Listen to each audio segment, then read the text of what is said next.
La bite, ça a été un sacré chassé croisé ce soir avec beaucoup de jeux et puis la pièce qui tombe du bon côté pour vous. Ouais, je crois qu'on s'attendait à ce que ça soit compliqué. On a essayé de privilégier un peu quelques joueurs avec lesquels on tenait à ce que ça se passe sur cette fin de saison, notamment sur le dernier match. Donc on savait qu'avec ce temps, des conditions un peu particulières, puisqu'il faisait chaud, ça allait jouer, que sans pression, cette équipe d'Angoulême allait produire du jeu, essayer de nous contrarier. Et puis nous, comme on n'y met pas les ingrédients forcément, ça se traduit par des ballons perdus, des ballons de récupération qui savent jouer forcément, eux.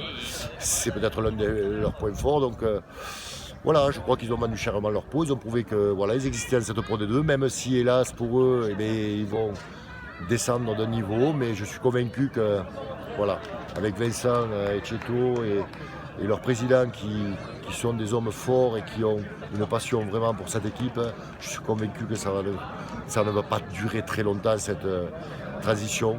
En tout cas, c'est tout le mal que je leur souhaite parce qu'ils font, comme nous, preuve de beaucoup d'abnégation. Dans ce rugby aujourd'hui professionnel qui est difficile, ils font preuve de beaucoup d'abnégation, de volonté, à vouloir exister. Et moi, franchement, j'aimerais le plus vite possible les retrouver parce que ils font partie de ces équipes qui deviennent indispensables à la Pro D2. Ouais, ça vous surprend de les voir descendre. Tous les coachs qu'on croise louent leur qualité, que c'est une belle équipe qui ne mérite pas d'être à sa place et pourtant c'est la descente en nationale. Ouais, parce que c'est difficile. Moi, je ne m'attendais pas à ce que ce soit eux. Et ce qui est terrible, c'est que la saison dernière, ils étaient dans une position favorable.